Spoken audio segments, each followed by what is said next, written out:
By मालिक recording studio बड़े अमोर गोपालगंज।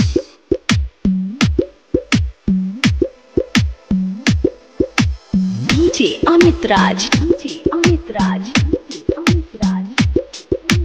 कलमालपुर हाट।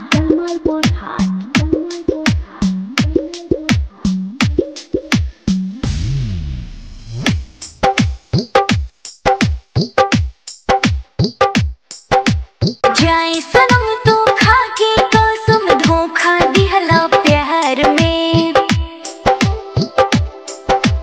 जाए सनम तू खाके कसम धोखा दिहला प्यार में। तोहरे परो है दिलवा दीवाना, तोहरे परो है दिलवा दीवाना। आज भी अखियां तरसत बाटी तोहरे इंतजार में।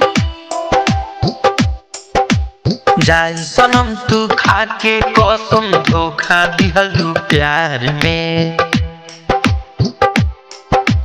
जाए सनम तू खाके कसम धोखा दिहलू प्यार में।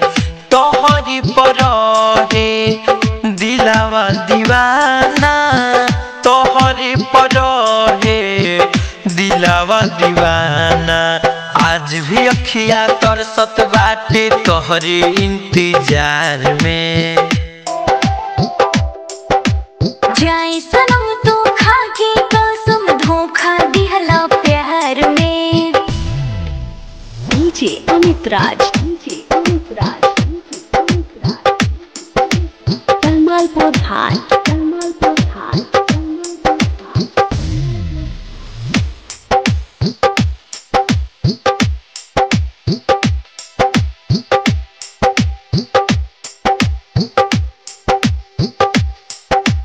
डीजे अमित राज कलमालपुर हाट।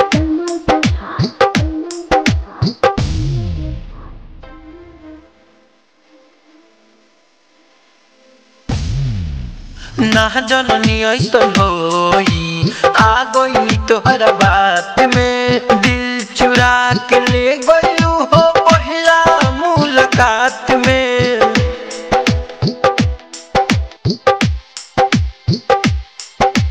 तोड़ला दिलवा तू हमार झूठा कसम खाई के। फंस गई सनम हम तोहरा से दिल लगाई के।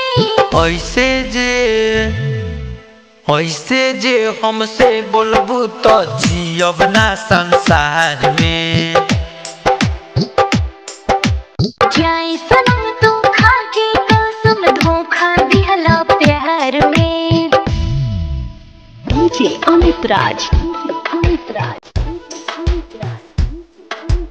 कलमालपुर हाट। मालिक रिकॉर्डिंग स्टूडियो बड़े अमोर गोपालगंज।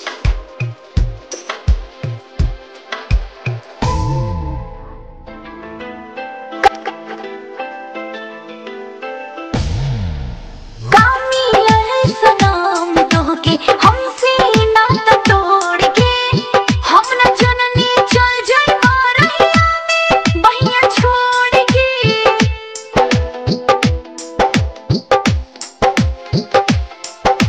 सुनो तनु सच कही सोहरब के मान बात हो। दिलवा तो तड़प दिन में कटेला नाही रात हो। अब तो जाके बुझनी दिल गईनी हो बेकार में। जाए सनम तू खाके कसम धोखा दिहलू प्यार में। तोहरी पर है दिलवा दीवाना, तोहरी पर है दिलवा दीवाना। आज भी अखियां तरसत बाटे तोहरे इंतजार में।